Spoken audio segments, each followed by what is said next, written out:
Hello, welcome back to Map Time with Professor Prime, and I'm your host as always, Professor Prime. Recently, I just played Crisis Core, and that's what we're going to be talking about today. We're going to be talking about math and Crisis Core. My focus will be on Crisis Core Final Fantasy VII Reunion, which just came out at the time it's recorded, like a few weeks ago. I will be focusing in on the gameplay and how there's math in that, and then from there, and also kind of at the same time, talking about math in different aspects of that game. I'll also be talking about the story to a degree, like in my experience with the game and the story, and also a few differences between Reunion and the original Crisis Core, as well as a little background. So I'm going to enjoy doing that, and I hope you enjoy watching. And as I talk about things like notably with the gameplay, I'll be talking about my experiences with that too, and how you can make Zack broken, like in the best way, and how there are certain things in that game that not only make Zack broken, but in mathematical terms, stupidly broken. And so we're gonna get into that and some things that I did for some of my builds for Zack and some of the things that you can do throughout that game. So with that in mind, we're gonna get into it soon. And before we do, please assume that there will be spoilers ahead. If you've already played Crisis Core or you've already played some of the Final Fantasy games and watched Advent Children and all that stuff, you're good to go. Or if you don't care, you're good to go. If you want to go in blind to any of those things, you may want to skip this and come back to it after all that. Note, I probably won't be spoiling all of that. However, I want to be extra safe because I just want to talk about this and not feel bad about spoiling it for anyone. So, spoilers ahead. Just assume all the spoilers for everything Final Fantasy VII. Without further ado, activating combat mode. Let's go.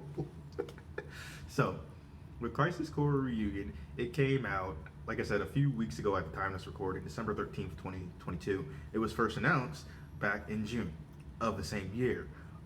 Much to my surprise, and I'm sure other people's as well.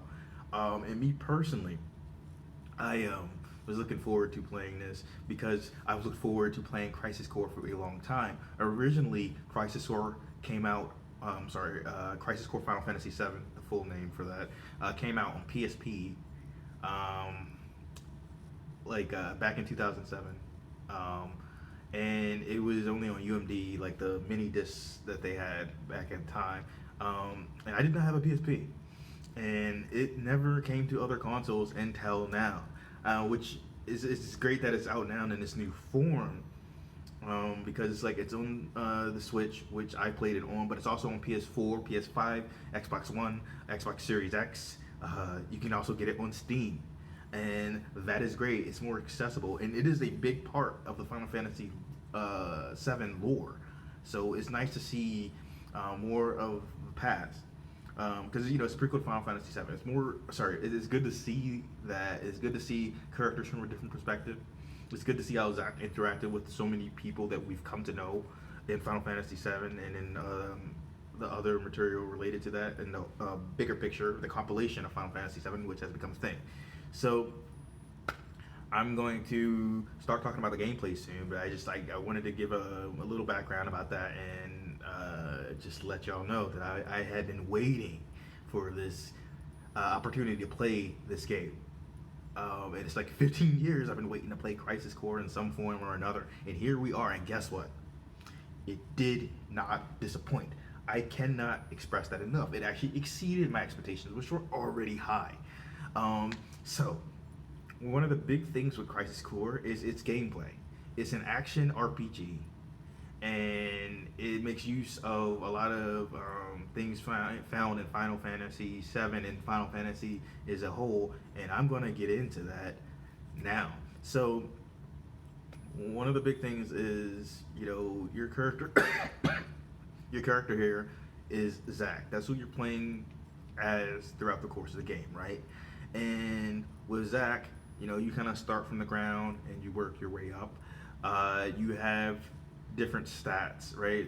you have your HP, your MP, your AP, the attack stat, as well as vitality, um, spirit, magic, um, luck, and all that good stuff, right? So you have a lot going on with that, and throughout the games, those raise as your level raises, as different materials is equipped, as well as different accessories. And there's math in those stats and how to increase them.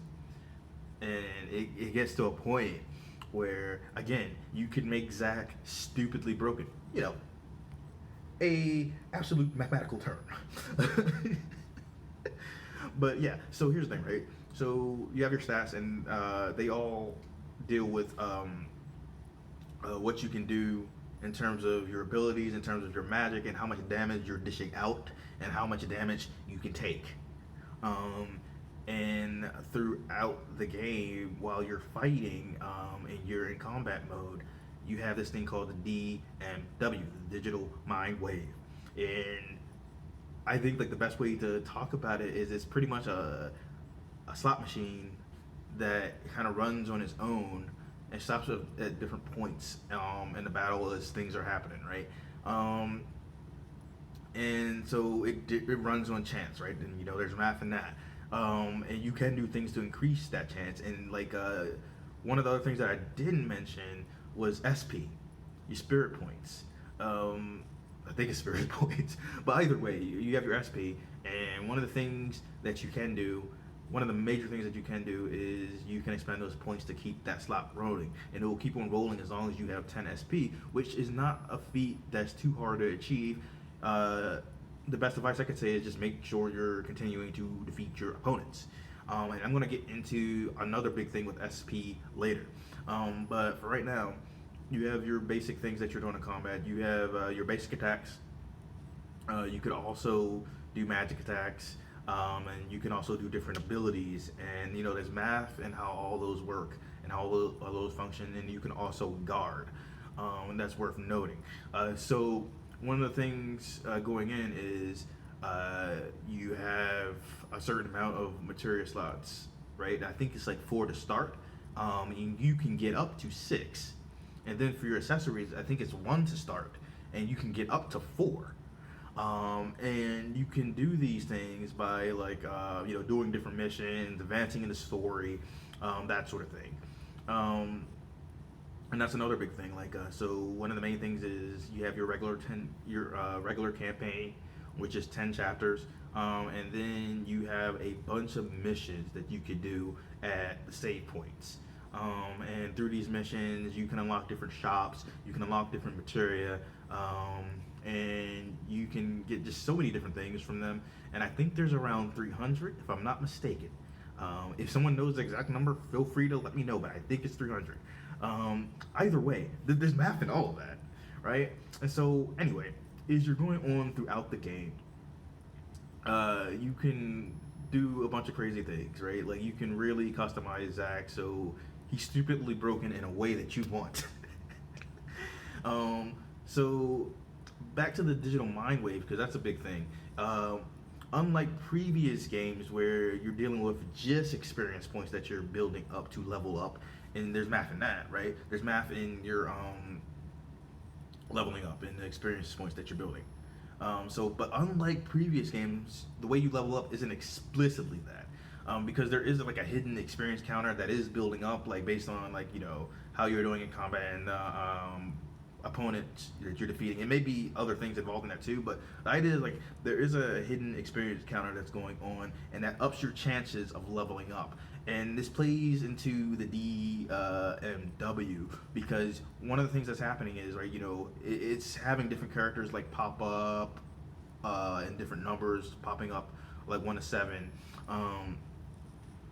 With those characters, and if you get all 7, like regardless of what's going on in those pictures, it does 2 things. One, it allows you to become invincible momentarily. It also allows you to level up, so you can be building up that set amount of experience. You can be building up experience points throughout the game, but you might not be able to level up right away until you get lucky and get all sevens, which seems a bit odd, and it does take some getting used to. But you can increase the odds of getting those sevens by defeating more opponents and being active in combat and other things, right? So you can increase your chances, but you don't have exact control of when you'll level up. Sorry. But here's the thing, right? So when those slots are growing, that's not the only thing that the DMW does. So it's doing those numbers 1 to 7, and if you get 3 matching numbers, different effects happen. Like I mentioned, the 777, right? You get invincible momentarily, and you get a level up. If you get like 111, for instance, you just become invincible momentarily. If you get something like 666, you are able to do like critical hits for a moment of time, like all critical hits for a moment of time. And there's math and all that, and then there's like other numbers like 555, 444, 333, 222, and they all do different things. Like one might allow you to just do for a short amount of time. Sorry, it might allow you to have 0 MP for oh my god, I'm sorry. Like you might have one of those statuses allow you to have your MP cost be 0, so you can spam your magic moves during that time period without losing your MP. And likewise, you might have AP cost is 0, and right. But you might also have one be like, oh well, magic is nullified, so you won't take magic damage. But you might also have no physical damage in one of those cases. So it's just like you're not quite invincible, but you do have some damage nullified in both of the 2 cases that I just mentioned.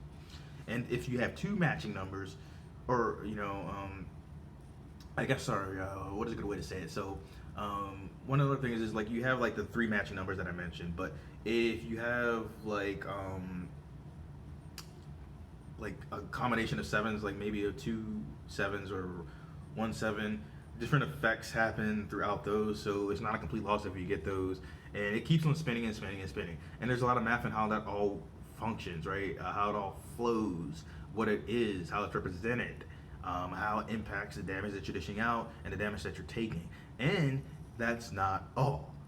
Like, is you're taking damage, it makes you more likely to do a limit break, which you don't control exactly when that limit break happens, but you can increase the odds. So the limit breaks function differently than how they did before, and at the same time they function in a very similar way in that you're taking damage, and that increases the likelihood of that happening. Like in most Final Fantasy games that feature limit breaks, or whether they're called that or they're called a different name, the idea is that you taking damage is one way to raise that up. Here it's about the same. It's just like chance is more of a thing, right? And here's the thing: while it's spinning, those limit breaks, like I said, the chances of you getting your limit break is partially oh god, is partially impacted by the damage that you're taking. And when you get 3 faces that match, that lets you know what kind of limit break you can use when it stopped on that, and you can build up your limit breaks and you can use them.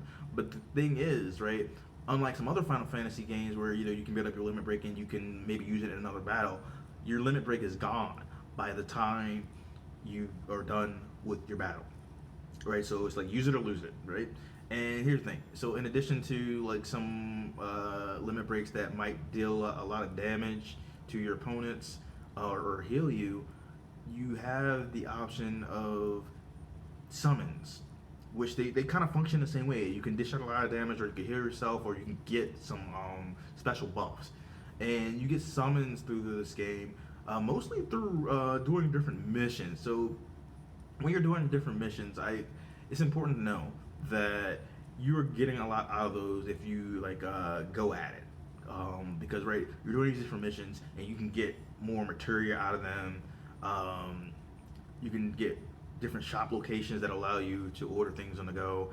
But you also get summons, which operate in the same form as the limit breaks effectively.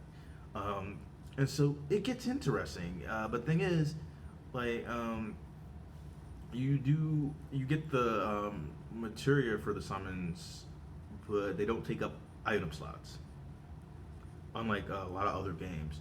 With that in mind, right? So we talked about a bunch of things, and I want to like go back to the materia, because that's a big part of it. Talk about like the accessories and items and things like that, right? Because there's a lot of math in all of it. When you're dealing with different materia, right? You can get materia by like defeating opponents, completing different missions, reaching certain points in the story, or straight up buying it once it's available. And that's one big thing, right? And there's a lot of math in how that all works. And there's four main types of materia, right? There's your magic type of materia, where you can do things like dish out damage, heal yourself, negate status ailments and stuff like that. Then you have ability materia, where you can do different things. Like a lot of them deal with like dishing out more damage, and also there's special materia, where you might can do something like either build up the likelihood that you'll get certain limit breaks or summons, or you might get to do something like dual cast, which allows you to like do two spells back to back, or at once rather. However you choose to look at that, either way, two spells are coming out. And there's also like the support materia. Like one of the big ones there is like Libra, which allows you to look at like the health and MP of your opponents and stuff like that. Now it's important to note that whether you're using Libra or not, you have an indicator of your opponent and what you got to do to defeat them, right? Because like you can see things in the form of a bar, and that's a visual representation of data, right? That lets you know what's going on with your opponent. But with Libra, you can actually see the numbers that goes with that if you want to. But the caveat to that is that this allows you to see the numbers, which might make you feel more comfortable and get a better idea of things if you're not comfortable with like the bars or just the bars. But it does take up material slot. Anyway, there's the four main types of material. There's different items that you could use that you accrue over the games, where you can get them through defeating enemies, through stealing from them, shops, missions, things like that, right? And a lot of these items can do different things, right? They could like heal you, for instance, or they can cure status ailments, or you could do things like, in some cases, protect yourself from different status ailments, or there are specialty items that allow you to push past the traditional limits that you'll see in these kind of games, right? So, like for instance, like your max damage may cap out at 9999, right? But you might know that if that cap wasn't there, your character could do more. And here's the thing: there's an item that allows you to do that. It takes up an accessory slot, and that's fine, right? Because I feel like it could get brutal, right? Like if you equip this one item, I think it was Assault Turge, but if you equip that, and also equip like another item that allows you to do crit hits, then you're doing a crazy amount of damage. Even more so if you've been maxing out your stats, because because you have your items that you could use to heal things up, but like certain items can be used as accessories, right? I wanted to make that distinction, but that's not all. So you have this idea of material fusion, and that's what takes Zack being broken to him being stupidly broken, because you can fuse two materia, like you can mix and match, experiment, you can look up guides if you want. Either way, you can take two materia and make a new materia, and then for certain material that might be more powerful in a sense and overtake the other material. So like if you master something and you're combining another material with it, it might just like boost the stats for that, and that'll be done. But in some cases, you might fuse new materials and they become a new material. So you can mix and match, and you have an idea of what's going on with that material. so that before you finalize things, you can see what it would become. And here's the thing that makes it even crazier, because these things can help boost your stats, but eventually you can unlock item. So you can add items. Oh my god, you can unlock an option to add items to that materia fusion, and then from there you can max out your stats to crazy degrees, right? Like you could have like different material that allows you to have like your HP at 999%. Same with like MP and AP, right? You could also do things like make some of your stats cap out at 100, or adding 100 to one of your stats, or all your stats. So like you can add 100 to your attack, your magic, your vitality, spirit, luck, all that good stuff. And then you can still add items, or sorry, you can still add accessories to make those stats even higher. And just like the one that maxes out your damage even higher, lets you like break past that limit. You can also do the same for how much HP, MP, and AP that you have. So you can run around doing like some crazy things. Like right, you can like in theory have a Zack that has like just like almost 100,000 HP, for instance, right, and like other items like pretty maxed out. So it can be pretty crazy, and you can decide what you want to do with each of those things. And so, what I'm going to do here is I'm going to pause my video for a second, because I know that I'm going to keep on talking about this because I have much to say, and I know that my phone is going to cap out soon. So I'm going to continue this recording another video, slice them together, all that good stuff. But I just wanted to let you know, because I'm not sure if it's about to freeze up on me. So I will be right back. All right, so I'm back. Hopefully I'll cut it in a way that it will feel seamless, but we'll see. Either way, to continue the discussion, right? You can go beyond everything, right? Because initially, if you're doing things to level up in your items and all that good stuff, as you're going towards that final level of like 99, you can make it so Zack goes from someone who could have like the max HP and MP, AP, and all those like stats and all that, but you could take it from that dude to like a super version of that if you're playing your cards right. And you have a limited amount of space to do this, so you have to decide what you want to maximize. And there are certain like missions where it's gonna pay to like make Zack like stupidly OP. Sorry about that noise. I'm pretty sure it's my ice maker. I forgot to turn it off, but here we are. So there's a lot of items involved and a lot of things involved in making Zack again stupidly broken. And again, a sincere radical term. But right, so that's a lot about the combat. There's so much more that you could say, because it gets so crazy. There's so much customization, and I think that's a wonderful thing. But that's not the only place math is, right? It's how the game is situated, right? There's math in the amount of chapters that you have and how the story plays out in that time. There's a lot of math in the missions that you have and how you unlock new missions, right? And there's a lot of math in what you can get out of those missions. Back to the story, like there's math in the pacing and how they want to get that across to you. I mean, because right, you can go back and forth between going on missions and like playing out the story, and things are considered to make that something that is enjoyable, like however you play it. And there's math in the music. In this game, you get a mixture of music that you hear in Final Fantasy VII and music that was made for the game. And no matter what you're dealing with, the music is awesome. And there's math in how that music is arranged. There's math in how it's played. There's math in how it makes you feel. It's all designed. and it is in this case a wonderful thing. Like Final Fantasy music hits hard, you know.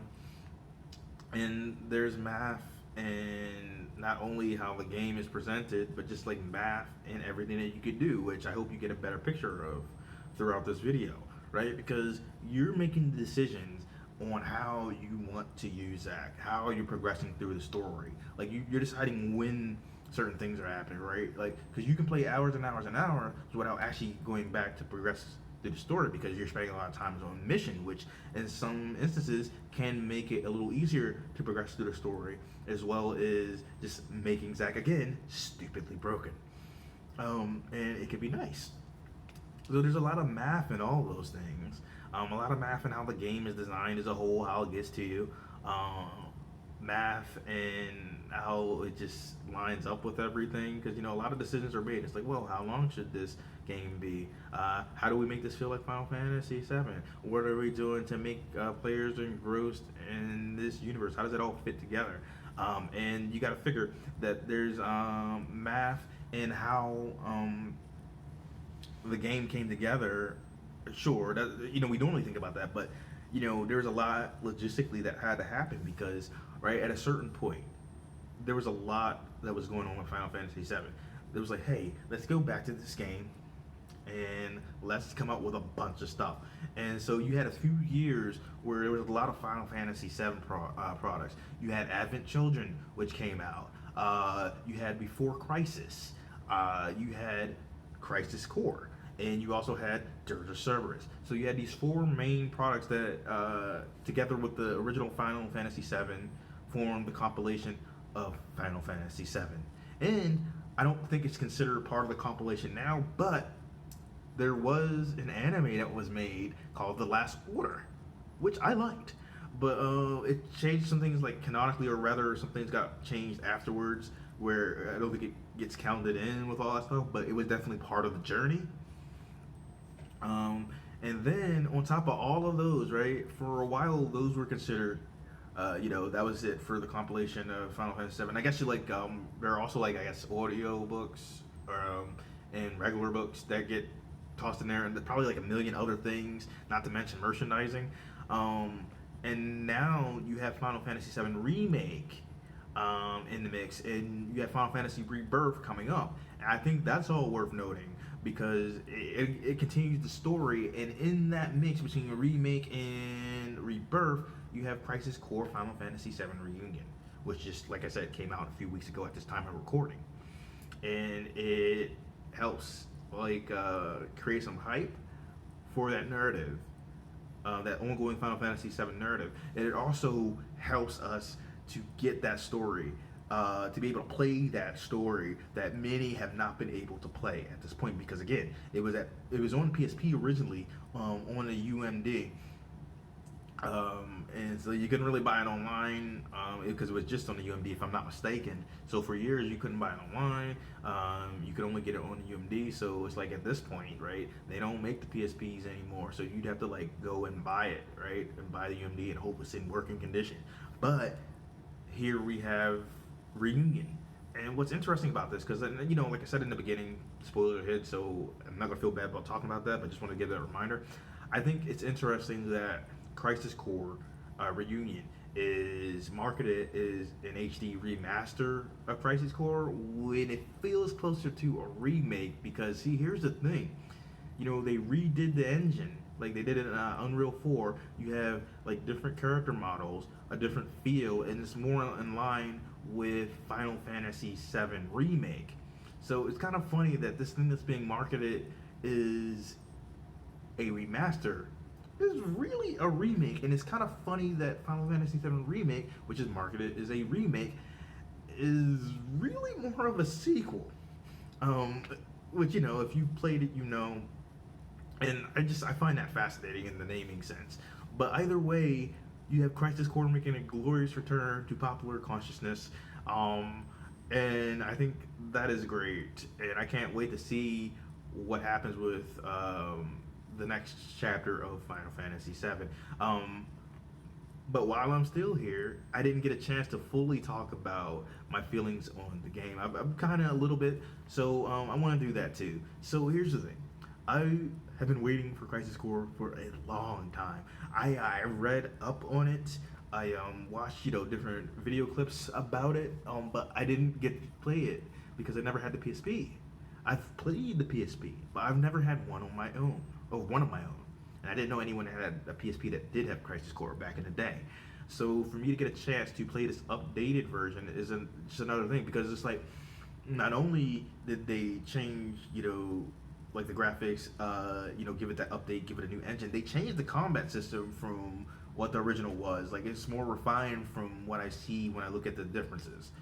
It's more in line with Final Fantasy VII Remake, which if you played Remake and you've played Reunion, then yeah, you can see how that is. And it sounds like they made a lot of quality of life improvements, notably with how the DMW works. In any case, it is great to play. I'm glad that I finally had the opportunity. I am still playing it even though I've beat it at this point, right? Like, I'm on my second playthrough and I've almost beat that too. Just doing some missions. But my thing is, right? Like, I really enjoyed the combat. I really enjoyed the story. I really enjoyed how Zack is interacting with different characters. It was nice to see him, meet characters like Earth, meet Cloud for the first time, meet Tifa. And I mean, I know that if you know Final Fantasy VII and you hadn't gotten a chance to play Crisis Core, you knew the Nibelheim incident was going to happen, and you know what? They did not disappoint. It was good to have like added context. And in the original, it's like one of the plot points is like Cloud's mind is muddled because he was like poisoned by Mako. So you don't get a full picture of what happened while him and Zack were on a run, but here you get a better picture of that, and that's nice.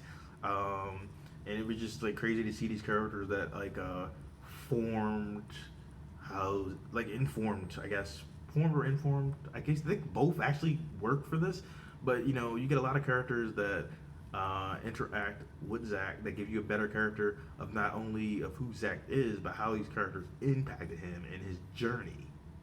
And I think that's really cool. And I think you do get a better picture of Sephiroth and how he was as a person before he just like popped off and became kind of the worst in a personality standpoint.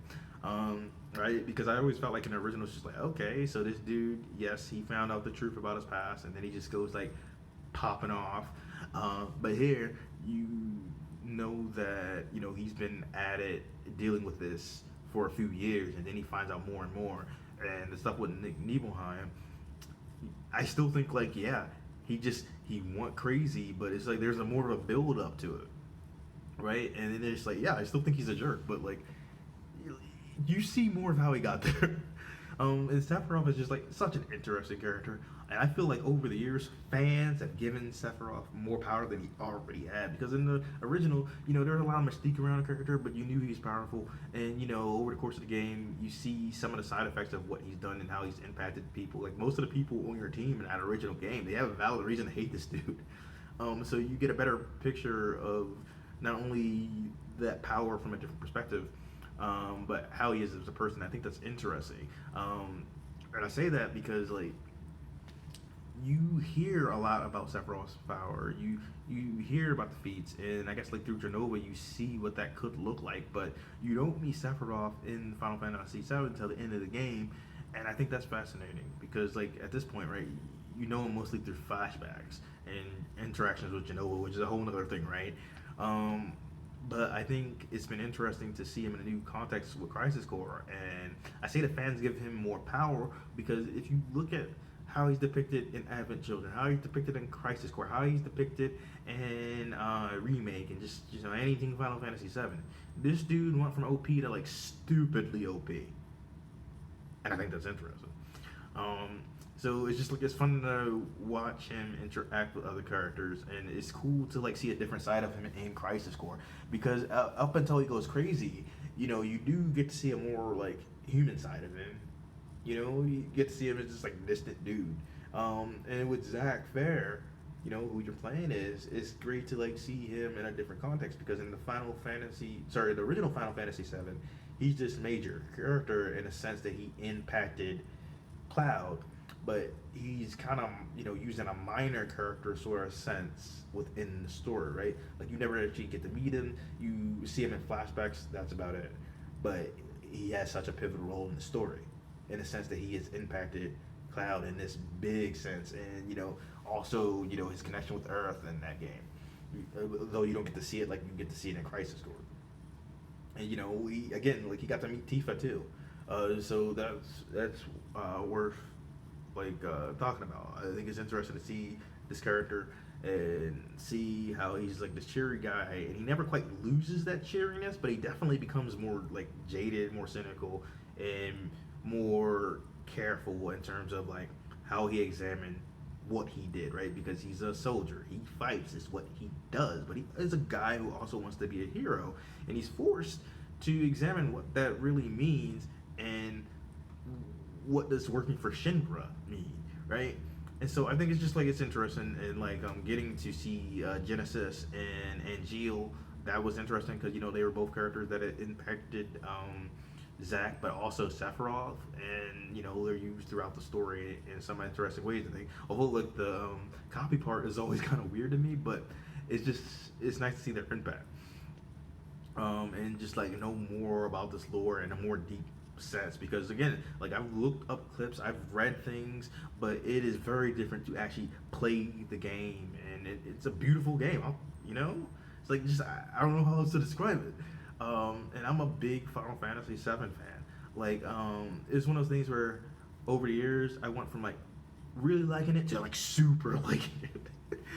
It's hard to say when that crossed over because it's always been a part of my life after I played it, if that makes sense. Because I first played it when I was like 15.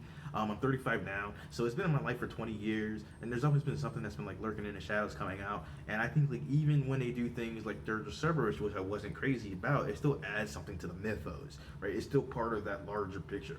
And so more than any other Final Fantasy game, I think Final Fantasy VII has like the most components to it, and you get to really know that world and characters. And for many of us, like we didn't get to play this major component, and so getting to play it has been nothing but awesome.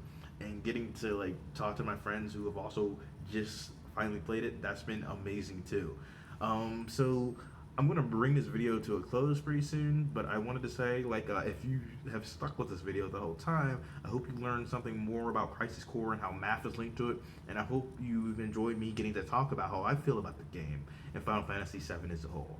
And if you have played Crisis Core, please feel free to discuss it with me. What you enjoyed, what caught your attention. And if you haven't played Crisis Core, dear God, play that game. It's awesome. Like, it's seriously awesome. So, in any case, I will see you all in the next video. I hope you have a great one. Professor Prime out.